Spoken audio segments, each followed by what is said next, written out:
Dje në ora 12:10 në rrugën 18 nëntori në Gostivar, inspektori për të mitur nga zyra jashtme për çështje kriminalistike Gostivar në prani të prindit ka privuar nga liria të miturin 17 vjeçar nga fshati Vërbjan, komuna Mavrovës dhe Rostushës. I mituri paraprakisht më datë 28 maj ka qenë pjesëmarrës në një aksident komunikacioni të raportuar në Gostivar, duke drejtuar një motociklet John Way me targat Gostivarit, pa dhënë provimin për shofer dhe pa leje drejtimi. Motocikleta është sekuestruar përkohësisht. Pas kryerjes së bisedës dhe dokumentimit të ngjarjes, do të vijojë para shtresë përkatëse.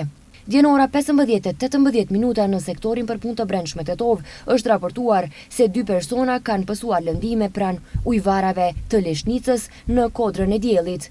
Në vendin e ngjarjes menjëherë është dërguar një ekip kujdestar nga stacioni policor i Kodrës së Diellit për shkak të terrenit malor dhe vështirë të qasshëm.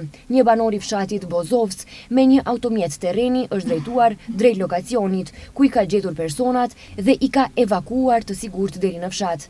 Një 27 vjeçar nga Shkupi ka pësuar lëndime në pjesën e dorës dhe i njëjta me automjet privat është drejtuar drejt spitalit të Shkupit për t'iu ofruar ndihmë mjekësore.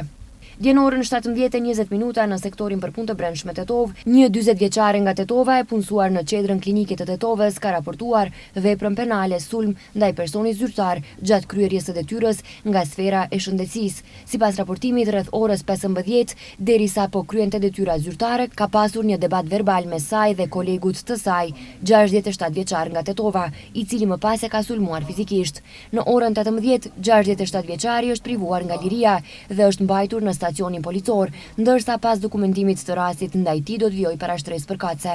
Dje në ora 14, zyrtar policor nga stacioni policor i Mateqit kanë privuar nga liria një 37 vjeçar nga Kosova, duke vepruar sipas një telegrami të shpallur paraprakisht nga sektori për punë të brendshme Tetov në lidhje me veprën penale vjedhje e rënd.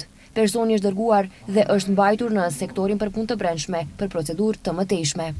Dje në ora 21:30 në fshatin Bogovin, para një objekti hotelerik zyrtar policor nga sektori për punë të brendshme Kamjan, kanë privuar nga liria 2 persona të moshës 38 vjeçare, të dy nga fshati Bogovin, për shkak të dyshimit për kryerjen e veprës penale, prodhimi dhe lëshimi në qarkullim i pa autorizuar i drogave narkotike, substancave psikotrope dhe prekursorëve. Po ndërmerren masa për zbardhjen e rastit. Në sektorin për punë të brendshme Tetov, gjatë mbrëmjes janë regjistruar 2 raportime të ndërlidhura kundrejt një 54 vjeçari nga Tetova. Më konkretisht, më datë 29 maj në ora 23:40, nëna e tij 78 vjeçare ka raportuar kanosje të sigurisë gjatë dhunës në familje, pasi në banesën familjare personi kishte thyer sende dhe sillej në mënyrë agresive. Pas kësaj, pas mesnate në ora 12:17, fqinja e tyre ka raportuar se më datë 29 maj rreth orës 18:10, 54 vjeçari ka trokitur në derën e saj dhe me një send të mprehtë i ka shkaktuar lëndime.